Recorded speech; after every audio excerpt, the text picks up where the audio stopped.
You all have programs? Yes. It is nice to meet you. Your name? Rhonda. Mine is Eddie. Hi, Thank Eddie. you for being here. Hello. Thank you for coming. Oh, you have good seats. You must know someone. Well, there's so many of you. I'd better start talking before people start leaving. My name is Abraham Eddie Solomon Jakubowicz.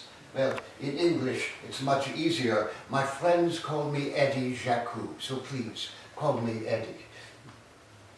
I promised my sons, Andre and Michael, that I would speak at their synagogue tomorrow. I must admit I am nervous. I've never spoken about this in public, let alone to my family. I do not know if I will be able to do it, or even if I should. After all, how much can they bear to hear? How much can I bear to remember? My beautiful wife Flora suggested that I speak to friends first. You are my new friends. I'm afraid of you a little less. But it is not easy. When my son Michael was 7 years old, he overheard me talking to other survivors in our living room. He hid into the hallway to listen. When they had left, he ran to hug me. He was in tears. He said, "Daddy, that was a terrible story." And I said, "Michael, that is not a story. That is my life." I was born in Leipzig, Germany. For 800 years, Leipzig was the center for arts and culture, a city of books, music, and opera, one of the most sophisticated and cultured societies in the world that Jews had been an important part of since medieval times, the home to Bach and Mendelssohn. As a child, I was more impressed by the fact that our zoo bred more lions than any other zoo in the world. Now that was a real accomplishment.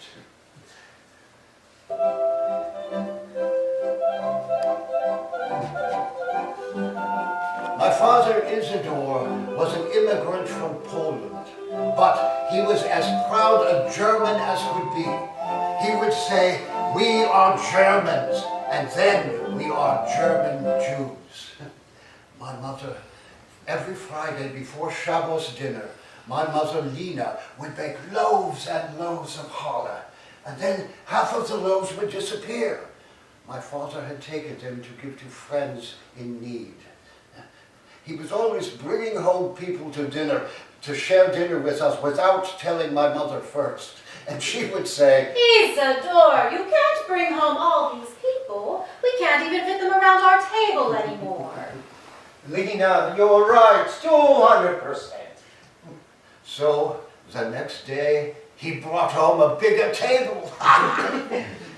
My family was happy. Germany was not. We had lost the last war, and our economy was terrible. The Allied forces demanded more money for reparations than we could pay. Inflation was terrible. Germans were humiliated, angry, and desperate to find a solution. The Nazi Party promised a solution, and Adolf Hitler supplied the enemy. Hitler came to power in 1933 when I was 13. I was attending the Leibniz School until the day I was stopped on the front steps by my schoolmaster. Eddie, you're no longer a student here. But why? You're Jewish. Go home. My father was furious, but he said, "Do not worry, you will continue your education." One evening I was playing in my room with my little dachshund Lulu when my father came in. "Papa?" Eddie, here's your identity card. You are now Walter Schleif, a Gentile. "I'm a goy. What happened?" Walter is a German boy your age who vanished. His parents have most likely taken him out of the country. You will attend school in Tuttlingen, and you will sleep in a nearby orphanage. But Papa, I do not want to go. I want to stay here with you and Mama. You need to be strong, Eddie. I know this is difficult, but one day you will thank me. When he left, I cried. When I stopped crying, I still heard crying from my parents' room. My aptitude test had determined that my talents were technological, that I would make a fine engineer. So with the help of a family friend, I enrolled at Jeter und Scherer, the world's most prestigious center for mechanical engineering. Oh, this was amazing to me. Germany was at the forefront of an industrial and technical revolution, and I would be at the cutting edge of it. Still, it was a lonely existence for Walter Schleif. I could tell no one who I really was. My Jewish identity put me in danger. I had to be careful in the restroom and the showers. If another boy saw that I was circumcised, it would be the end for me. I couldn't risk contact with my family. I missed my family, my dog Lulu, every day, but I knew my studies were important. Part of the program was working with a company that made fine X-ray equipment, and they would take us to different factories to observe their innovations. I had only one friend, Helmut Herr, another engineering student. I was as close to him as I dared to be close to anyone. Walter, look at this machine. They put the chicken on the conveyor belt and then it goes through the drum and it comes out locked and wrapped. Have you ever seen anything like it? It's wonderful. Not for the chicken. Congratulations to all our graduates. Today, we are proud to accept into the National Precision Engineering Union with first honors, Walter Schleif.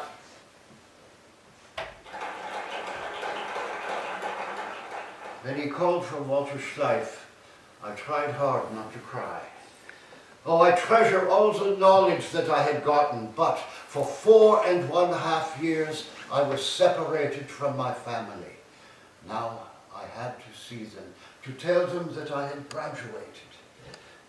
That was then. That was when I made the biggest mistake in my young life. After a 9-hour train ride, I was walking down my street. I was so excited I began to run, but I saw no lights on in my house or in any of my neighbors' houses. Why? Papa? Mama? Ah, Lulu! Oh, it's good to see you, girl! Ha! Where is everyone? It's the middle of the night. Something is wrong. I waited, but I was so exhausted I couldn't help but fall asleep.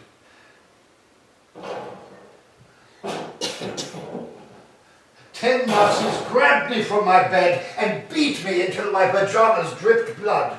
One cut off my sleeve with his bayonet and started to carve a swastika on my arm. Lulu jumped on him and the Nazi stabbed my little dog over and over. Oh, you now! Oh, you dog! They dragged me into the street and made me watch as they destroyed our 200-year-old home, where my generations of my mother's family had been raised. On that night, I lost my freedom and my faith in humanity. November 9th, 1938, Kristallnacht, the night of broken glass. Street after street of Jewish homes, businesses and synagogues were looted, burned and destroyed. And it wasn't just the fascist thugs, but people we knew who joined in the looting and the violence. The Brocks, the Haydns, the Coles.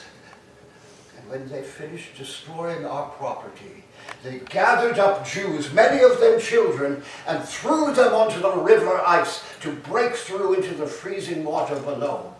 People on the bank shouted, "Shoot them! Shoot them!" How could this happen? How could our friends become our enemies? One day we were neighbors. The next they were murderers. What are you doing? What is the matter with you? This is madness! As they took me away, I looked back for my family, at what was once my home, and stopped being proud to be a German. Never again. Buchenwald was the largest concentration camp in Germany. It was named for the beech trees, the Buchen, which surrounded it, and it was called the Singing Forest because of the screams of the prisoners who were tortured there. Every morning, the Nazis played a terrible game. They would open the gates and allow 200 or 300 people to run free. They would shout, "Run, run, faster, faster!" And then, after these people had run 30 or 40 meters, the machine guns would begin shooting them down like animals. They would undress them, put them in body bags and send them home with a letter. Your husband, your son, your brother tried to escape and was killed in the process. The proof would be the bullet in the back. That was how the Nazis solved overcrowding in Buchenwald. The scraps of food they gave us, we ate with our hands. It would not have been so bad if conditions were healthy, but we had a giant latrine pit, and they forced 25 of us to line up and go at the same time. There was no toilet paper. We had to use whatever rags we could find to wipe ourselves. We had to use rags or, yes. One day I saw a Nazi soldier with a familiar face. It was Helmut from school. Walter, Schleif, what are you doing here? I'm not Walter, I am Eddie Jaku. Well, I don't understand.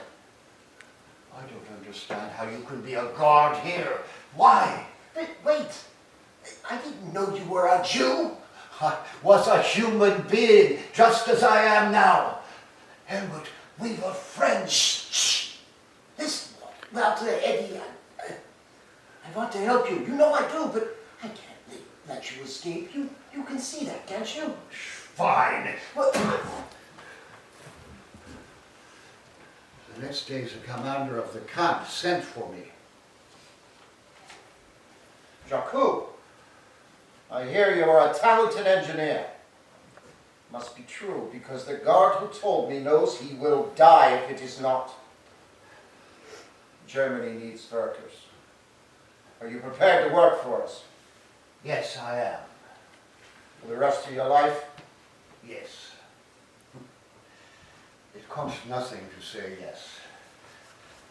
The German Third Reich readied for Krieg, total war with the entire world. For that, they needed weapons of war. Jewish engineers were kept in prison, but if the German state knew they could make money from us, they kept us alive. They made me sign a contract and a statement saying that they treated me well, that they fed me, and that my time in camp had been comfortable. As part of the deal, they allowed my father to drive me to the camp where they would put me to work until the day I died. After Kristallnacht, my parents came out of hiding and returned to Leipzig. They wanted to flee Germany, but they would not leave me behind. Oh, my friends, can you imagine how it felt to see my father drive up to the gates of Buchenwald? He was ordered to drive me to an aeronautical factory in Dessau, but instead we drove to the border. We were going to escape the country, perhaps our only chance. We drove to the border town of Aachen and traded our car to a smuggler who said he could smuggle us and 7 other refugees across the border into Belgium. We drove all night through forest roads until we came to a sparsely populated part of the border between the Netherlands and Belgium. We stopped and waited for the chance to run across the road toward Belgium, only 10 kilometers away. He told us that a truck would pass by with a searchlight, and when it passed, we were to run as quickly as we could before the light turned back to catch us. Well, I was nervous, but my father was calm. He said to stay close to him, and he would grab me if things went wrong. The light blinded me, but I felt a hand grab the back of my belt. As seconds after the truck passed, we ran across the road to safety. Then I discovered that it was a woman who had grabbed the back of my belt, not my father. He had stopped on the road to help a child who had fallen, and he had to make a split-second decision to run back where he would surely be captured, or to run for Belgium, endangering us all. I saw him disappear into the darkness of the Netherlands. I had no choice. I had to keep moving. We had made plans to meet at a hotel in the tiny Belgian village of Verviers if we got separated. So I took a room and worried a night and a day until my father turned up, badly injured. He had been captured and beaten by the police and turned over to the Nazis. He was on a train back to the camps when he reached up and pulled the emergency brake. The train lurched to a stop and jumped the track. In the chaos, he escaped. We called my mother to make plans to reunite, but the phone was answered by a man. Listen to me. It's all very simple. You will return immediately, or we will kill your mother. Let me talk to her 1 minute. As soon as she got on the line, she screamed, Don't come back! It's a trap! They'll kill you! and then the line went dead. I told my father, the Gestapo has her, we must go back. Well, you're not going. I can't lose you both. My mother was jailed for 3 months until she was able to bribe her way out. The minute she did, she got on a train for Aachen and met the same smuggler who had smuggled my father and me into Belgium. We were to be reunited in Brussels, but by the time she arrived, I was gone.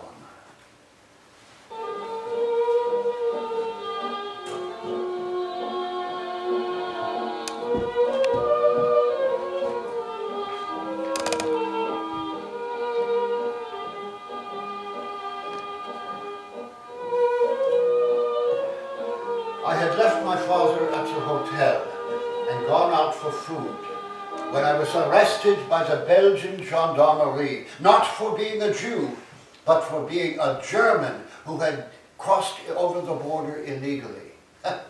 In Germany, I was no German, but a Jew. In Belgium, I was not a Jew, but a German. It would have been funny if there was someone to laugh with. For months, I was surrounded by all kinds of Germans. Dissenters, communists, socialists, homosexuals, the disabled.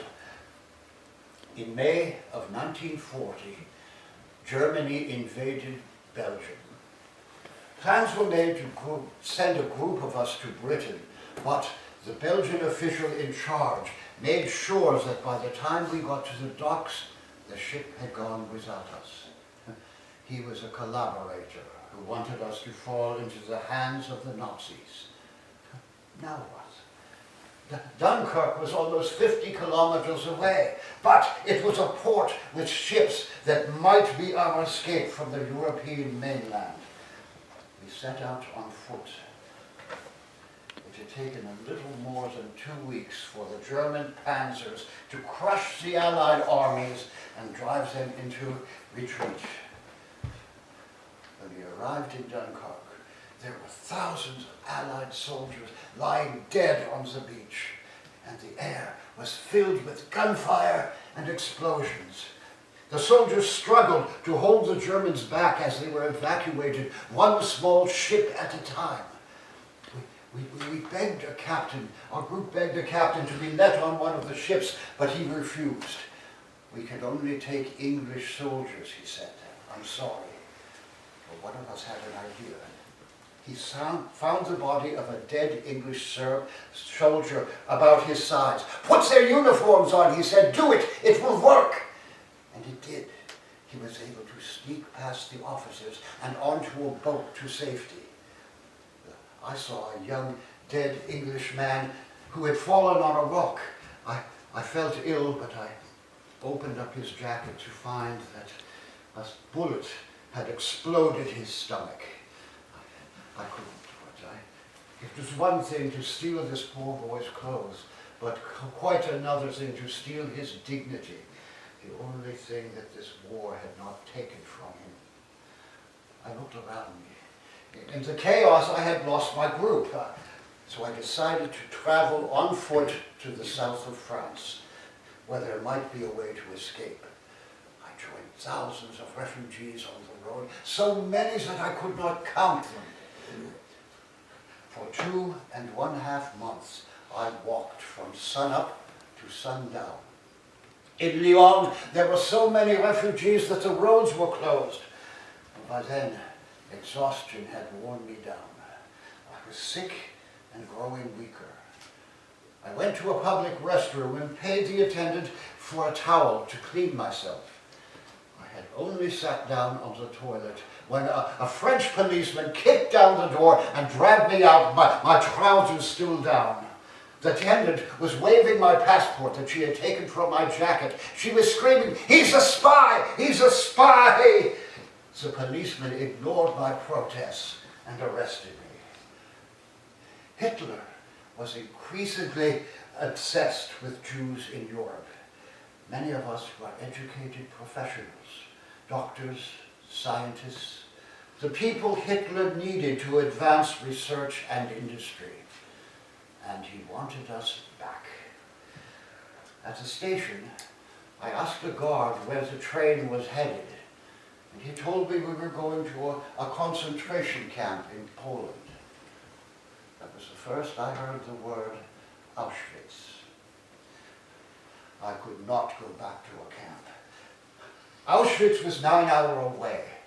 The platform was crowded, packed with prisoners, but I forced my way through the crowd to the locomotive. I knew from my training that the engineer's car always carried a small toolkit. So when the guards were distracted, I stole it and hid it in my jacket. They loaded us in, 35 to a wagon. Once the train started moving, I set to work.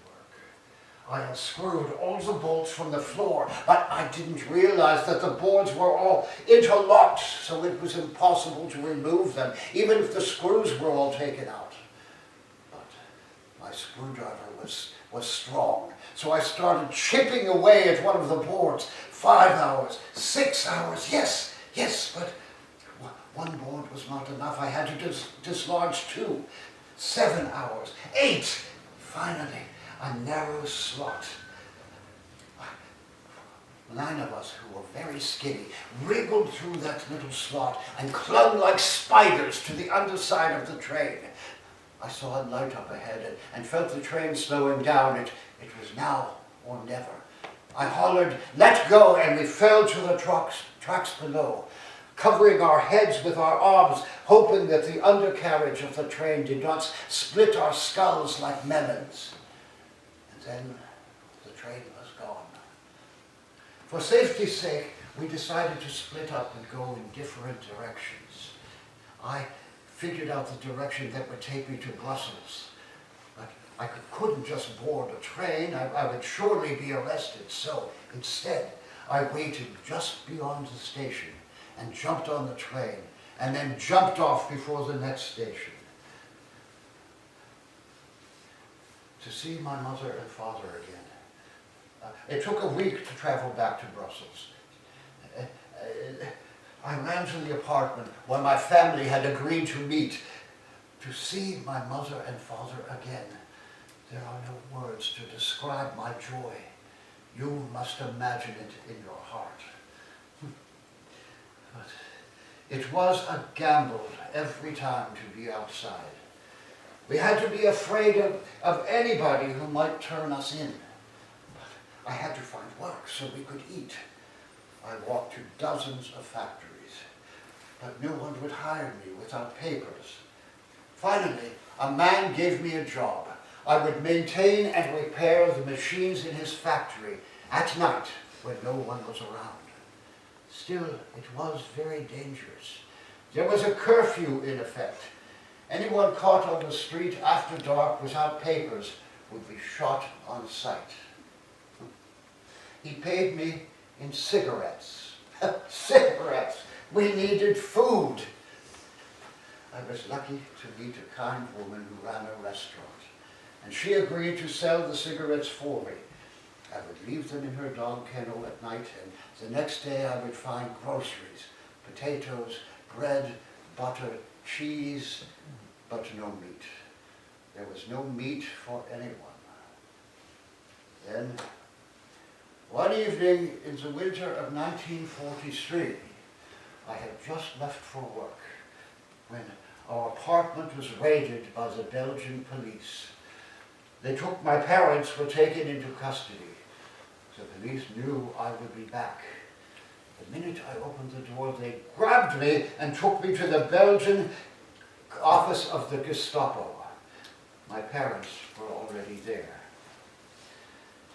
We were moved to a transit camp in Malines.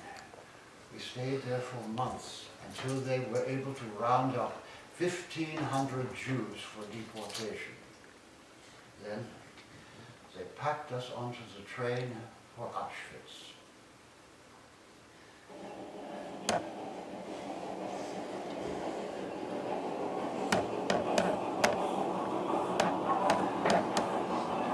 Days passed.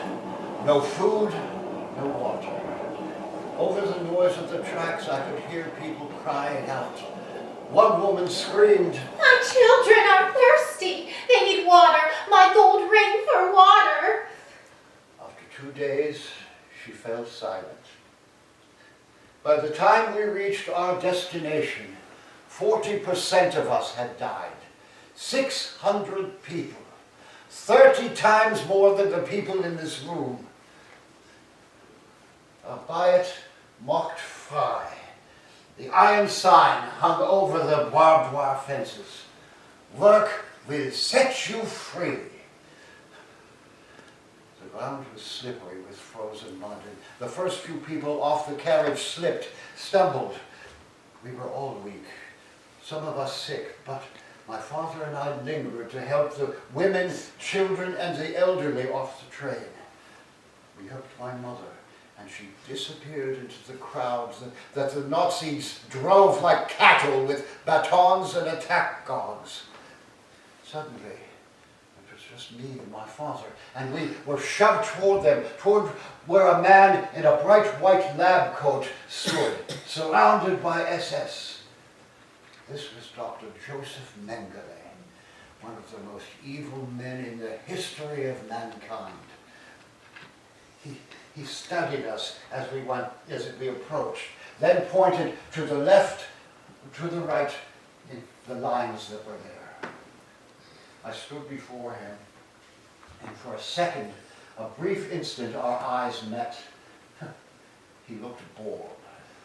This was the man who believed that 90% of the human race would die from stupidity. Here, to his right. And then he turned to my father.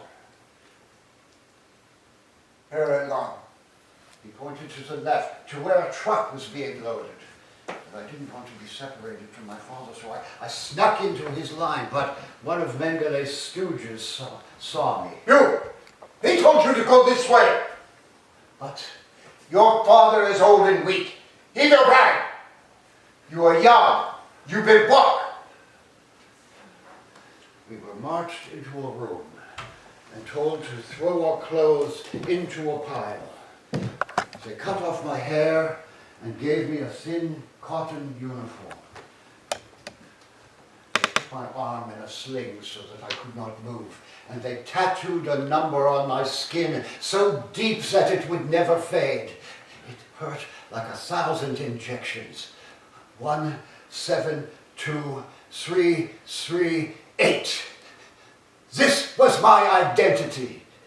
They took my name. I was no longer a man, but a cog in their machine. I went through the camp and asked people if they knew about my parents, Isidore and Lena. An SS guard overheard and grabbed my arm and dragged me out of the barracks. Do you see that smoke over there? That is where your father went. And your mother. That is when I learned that I was an orphan. My father, the kindest, strongest man I'd ever met. My mother, with her smile that was like a blessing, murdered, taken from me. Today, if you have the chance, tell your parents that you love them. Do it for me, your friend, who cannot tell his own.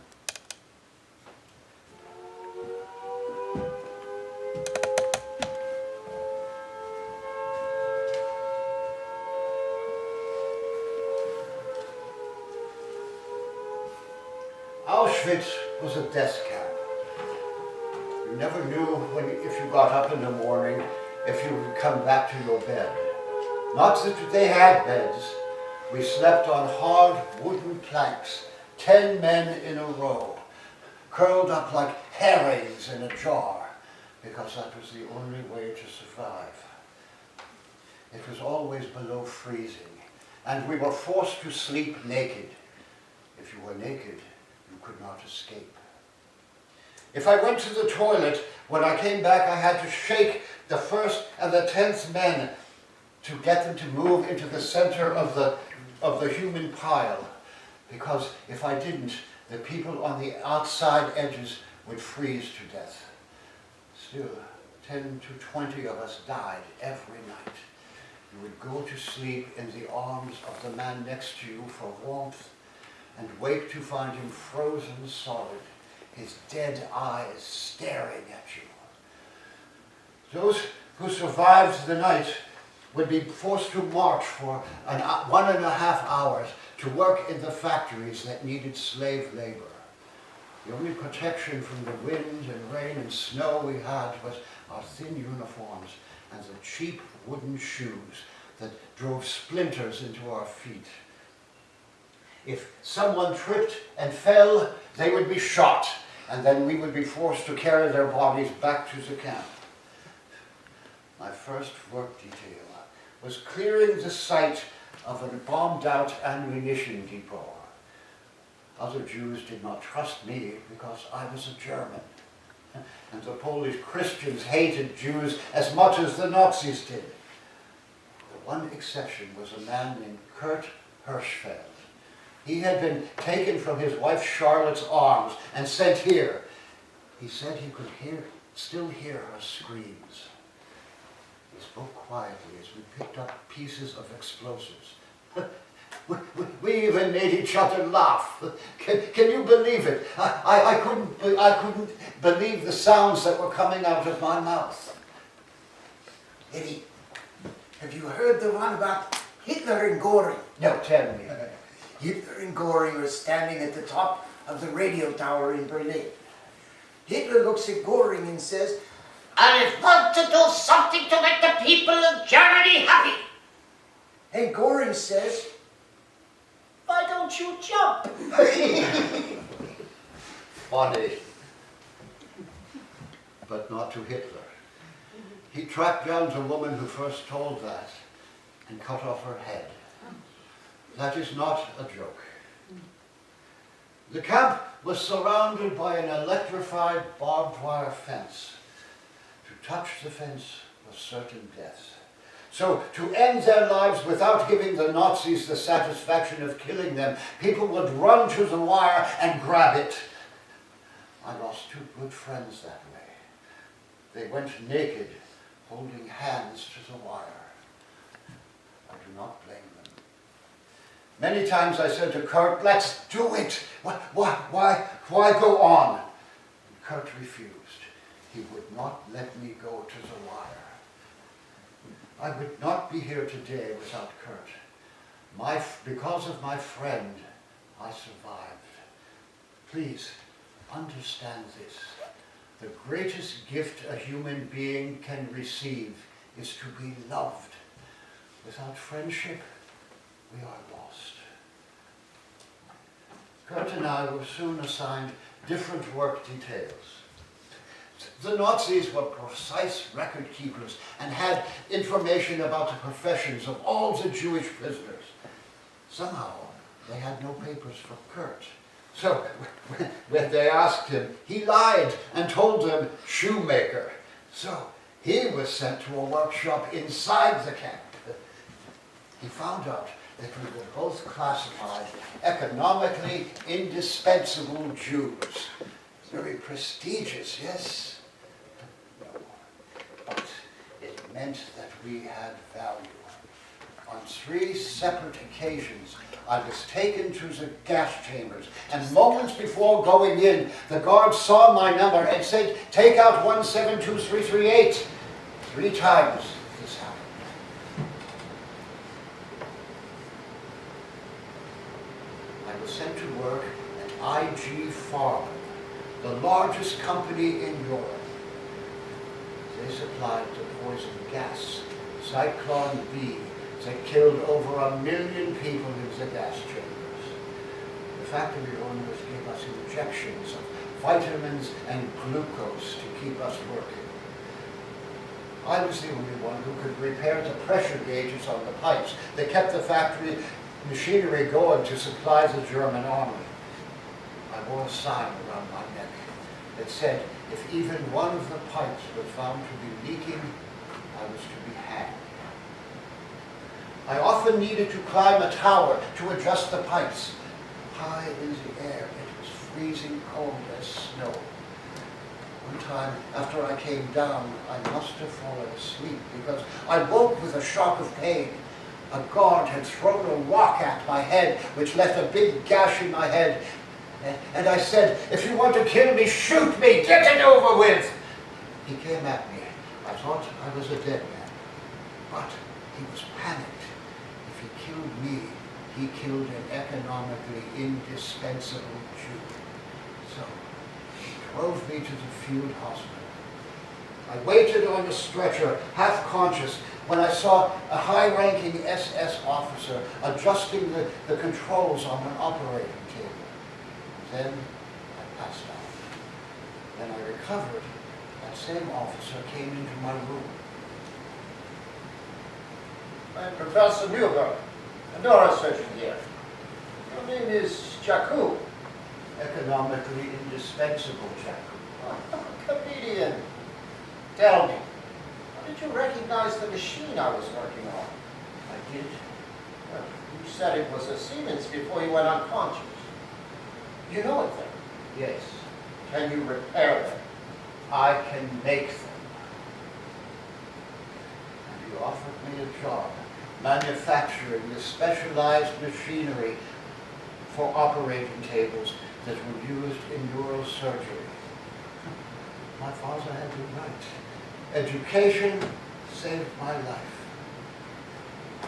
These German men were not necessarily evil, but they were weak and easily manipulated. In time, they became the men who could take children from their mothers, bash their heads against the wall, and then go back to their own families. They were ordinary people who were just caught up in the Nazi system against their will. One of them was Wilhelm Krauss. He worked delivering drums of food to the prisoners in the factory. He was a civilian, not a Nazi. We got to know each other, and one day he got me alone. Eddie, I have a plan to help you escape. Wait, say nothing. I will paint a yellow stripe on one of the drums of food.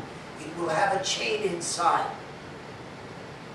Once the drum is emptied, you will climb inside and pull on that chain very hard to seal it.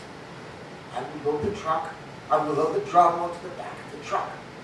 When I leave the factory and the coast is clear, I'll whistle. This means we're halfway between here and town. Then you use your bait to roll the drum off the truck. I was afraid but desperate. I climbed into the drum, I held onto the chain for dear life, and I held my breath as I was loaded onto the truck, which began to move.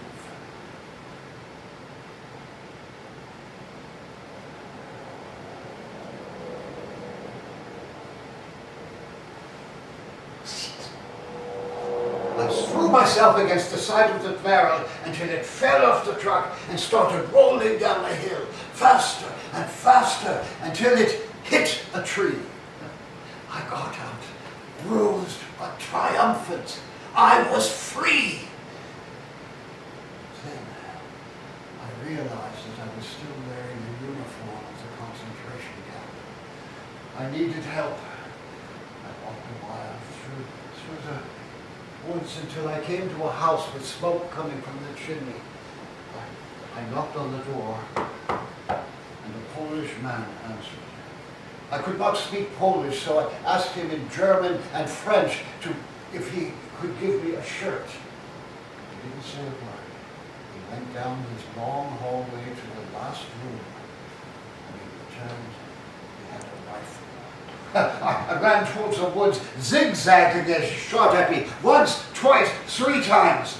His last bullet hit the muscle in my left calf, but I didn't stop running. When I was sure that I had escaped him, I tore part of my pants and made a tourniquet to stop the bleeding. Now what? I would never survive if the Poles were my enemy as well as the Germans.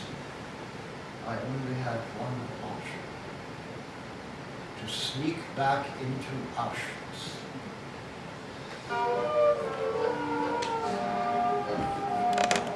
I waited on the road for the prisoners marching back from the factory. Germans yelling, dogs barking, and snuck into their line to join them.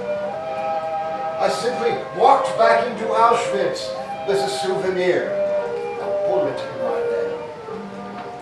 I was in block 14. Dr. Kinderman, an older gentleman from Nice, was in block 29. Doctor, I have a bullet in my leg. Would you be so kind as to take it out? We met in the toilet of block 16. The only toilet was a door. He showed me a small letter opener. I had no nerve, son. This is all I could find. I can remove the bullet, but it will hurt like hell. You know, not now, tonight. We must wait for tonight. There was a convent near Auschwitz, and every night the nuns would ring their church bells. We waited. He cut deep, the bells covering my cries. Now, lick your fingers and use your saliva as a disinfectant. It is the only way to keep the wound clean. And every night when you come back from work, you must lay down and rest. Walking around camp and looking for scraps of food. Each conserve your calories, your energy. 1 hour of rest is worth 2 days of survival. And he was right. The moment we were too weak to work, we were dead. We were hungry all the time, skinnier every day, until we were delirious with hunger. One man who shared my bunk, a French Jew who had been a chef before the war, would dream about his menus. He would, in his sleep, he cried out, Bouillabaisse, Cléignon, Kisleron. I shook him awake. Oh, monsieur, if you do not shut up about food, I will kill you. Oh.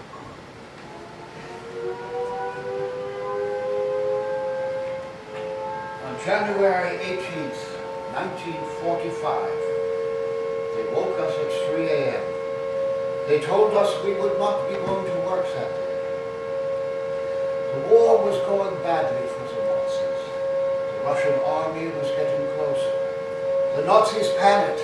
They were afraid that what they did to us would be discovered. They blew up the crematoriums. Orders were given to evacuate Auschwitz and move to other camps deeper in Germany. The Death March. Nearly 15,000 of us died. The temperatures fell well below zero. Many froze to death while walking. Others collapsed. If you fell, the Nazis stuck a rifle in your mouth and pulled the trigger. We reached a city called Clivitz, and we were divided up.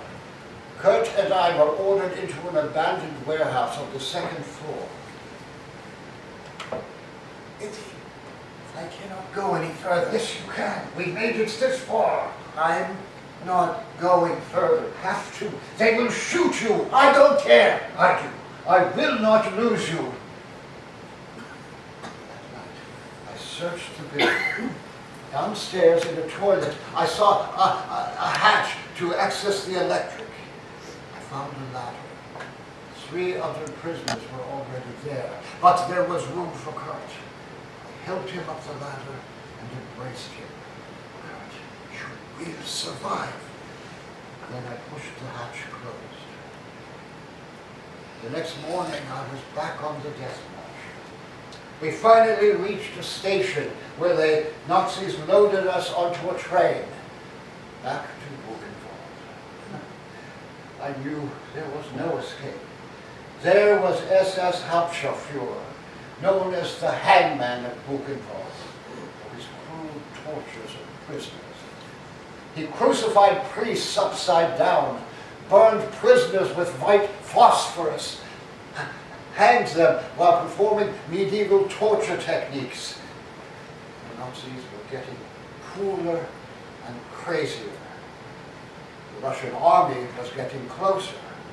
English and American planes were flying over the camp at night. Again, the Nazis had to evacuate us, but this time they had no plan. They would march us away from the Russians, and then we got too close to the Americans, so we would have to turn back. In the end, we were walking in circles. I was sure they would shoot us. It was clear the war was coming to an end, and we were witnesses. If you are murderers, you kill the witnesses. We marched along a road with a ditch on either side. Every so often, I noticed a drainage pipe going under the road to carry water from one side to the other. I came across 2 wooden pickle barrels with big lids, thick and wide, and I carried the lids with me. The other prisoners thought I had gone mad. Who was this crazy German Jew carrying that useless wood when he is already so weak? Then, one evening, the commander spotted a horse in a field and saw dinner. It was now or never. While they were distracted, I jumped in a ditch and into a submerged draining pipe. The pipe was half submerged, so I sank into the freezing water. It ran so fast, I quickly lost my wooden shoes, but I kept moving until I couldn't. I put one barrel lid on my left side, the other on my right, and lost consciousness. I don't know how long I slept, but when I woke, both lids were full of bullets. The SS had shot down into the pipes with their submachine guns. If I hadn't had those barrel lids, I would have been food for the rats. When I crawled out of the pipe, it was morning. No Nazis, but I was in bad shape. I took a stone and I scratched at the numbers on my arm until they were bloody and the numbers could not be seen. I walked a long time until I saw a house, a small country house, like the one I had been shot at in Poland. Should I chance it? I couldn't run now like I did then, but I was sick. I could go no further. I knocked on the door, and a young girl answered. "Don't worry, I'm German, just like you." She called her father, came to the door. He looked from my bloody arm to my shaved head and began to cry. He gave me his hand. "Come in." No, I couldn't. I couldn't trust him or anyone. I couldn't move from the porch. He went to find me clothes, a jumper, a hat with a strong brim, and real leather shoes, which I hadn't worn in years. He told me to sleep in his hay shed, and he would help me in the morning. But I left before dawn. I walked 4 kilometers to the forest where I could hide, and found a cave to sleep in. On the first night, hundreds of bats started flying around, slamming into my head. Lucky me, I had no hair for them to get tangled in. My daily meals were slugs and snails, which I ate raw. I drank from a stream, but the water was poisoned. I was so sick I couldn't walk, so weak it hurt to think. I would die there if I didn't move. I crept on my hands and knees until I made it to a road. I heard something, but what? No, it didn't matter. If they shot me, they would be doing me a favor. Coming down the road, there was a tank, an American tank.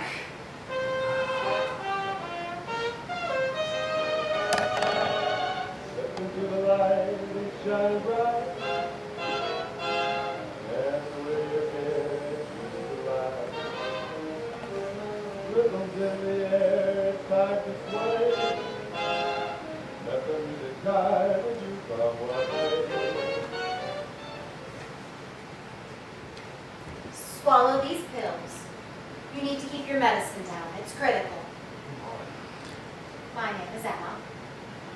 Am I dying? Ask the doctor. I'm asking you, and I won't let you go until you tell me what the doctor told you. Pretty feisty for a man who can't brush his own teeth. Will I live? The doctor says you have cholera and typhoid. You're malnourished. You weigh only 28 kilos. Your odds aren't good.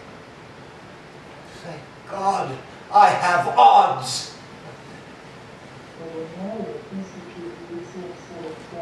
On May 9th, 1945, in Berlin, the German High Command signs the acts of unconditional surrender of the German armed forces. The great patriotic war fought by the Soviet people against the German fascist invaders is victoriously completed. Liberation! I felt no joy. I was alone, empty. Was this being alive? To say Kaddish for those who weren't? I know many people who took their own lives when they were liberated. I set off for Belgium on foot to look for any family I had left.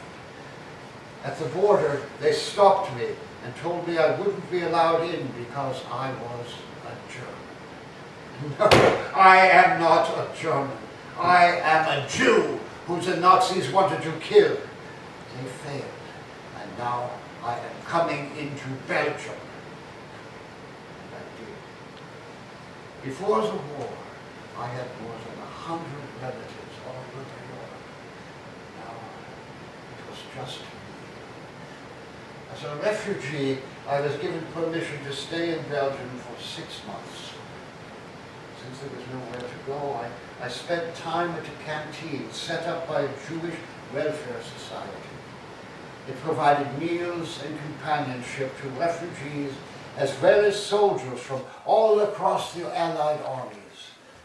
After years of watching my people beaten and starved into skeletons, I was surrounded by Jewish fighters, strong, battle-hardened, healthy, soldiers from all over the world. Europe, America, England, Palestine. What an amazing sight. And then, Kurt, you're alive! Eddie, are you skinny bastard? Come here. Oh, we need to fatten you up. Here, let's have some tea and coffee. This is a miracle. I heard soldiers speaking Russian and surrendered to them. You saved my life, Eddie. We saved each other's lives. Oh, Eddie, it's all right. We're both here. Did you hear the one about the hedgehogs? Hedgehogs? Hitler calls a meeting of his best soldiers and tells them, I want to order the assassination of 1,000 Jews and 4 hedgehogs. But one of his generals stands up and says, but mein Führer, why 4 hedgehogs? And Hitler says, you see, no one gives a damn about the Jews. Now, come with me. I know a refugee center that will give you stamps for food. You tell them a joke, and they'll give you double. Kurt was a skilled cabinet maker, and I found a job making tools for the railway. We got an apartment, a nice flat in the heart of Brussels. But it was a struggle to fit into Belgian society. People were still suspicious of Jews. Sometimes I would overhear people on the factory floor say things like greedy Jews, or that complained that we were taking jobs away from Belgian families. This was especially hurtful since Belgium had taken away my whole family. One night, Kurt rushed through the door. Eddie, I found my Charlotte. She and her family fled to Palestine. I'm going to join them there. Of course I was happy for him, but Kurt knew what I was feeling. Eddie, no matter where we are, we won't ever lose each other again. A few weeks after Kurt left, I went to collect my food stamps. A man at the counter called into the back room. Flora! The man with the tattoo is here. Hey, we've heard stories of the camps, and Flora wants to meet someone who lived through. Here she is. I fell in love at first sight. Flora, what a beautiful name. I am Eddie Jaku. I want to marry you and give you everything you want. She laughed. How about we start with some food stamps? The Belgian resistance had transported Flora to France, where they gave her a new identity. Only now had she returned to Brussels. But Flora didn't fall in love with me right away, and to tell the truth, she felt pity. But how could I blame her? I was covered with scars from the camp. The rock thrown by the guard at the factory still gave me terrible headaches. And malnutrition meant my body suffered from terrible boils.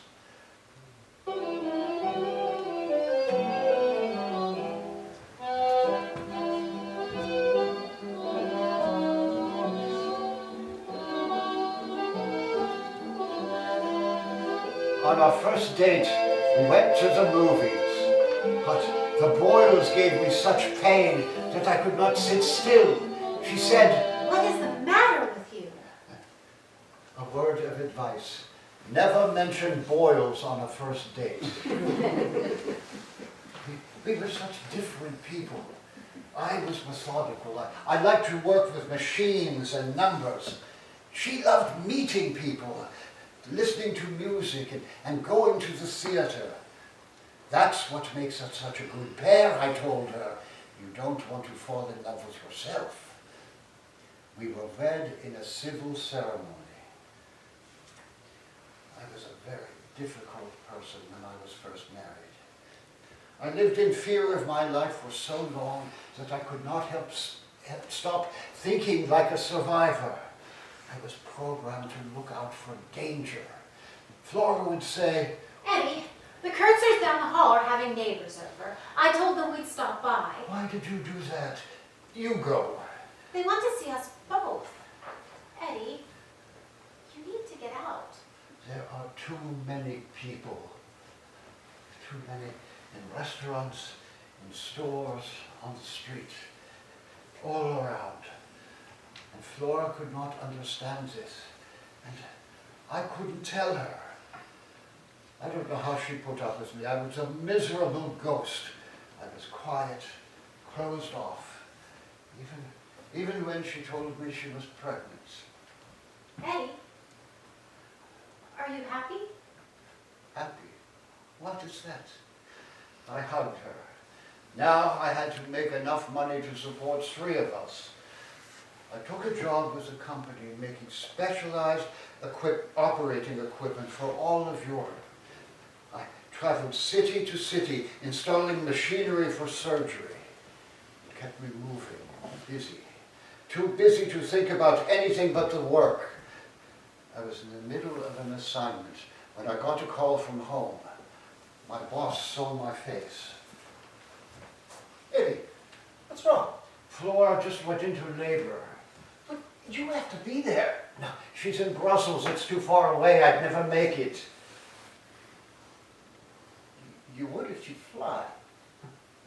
He hired a plane to fly me back. A tiny thing, not even a sealed cockpit, just me and a pilot with caps and goggles, open to the sky. I didn't worry when we hit a storm along the way. I was more worried about other things. I was failing as a husband. I knew that. But now would I be a failure as a father? What could I tell this child? That I've seen the worst of humanity, the horrors of the death camps, the Nazi efforts to exterminate my life and the lives of all of our people. Why should we go on at all? For more pain, more suffering? I arrived a half an hour before Flora gave birth. Here he is, our son. Here is Michael. Life, a new life. I held him in my arms. That was the best medicine I could ever have. My beautiful wife, my child. At that moment, my heart was healed.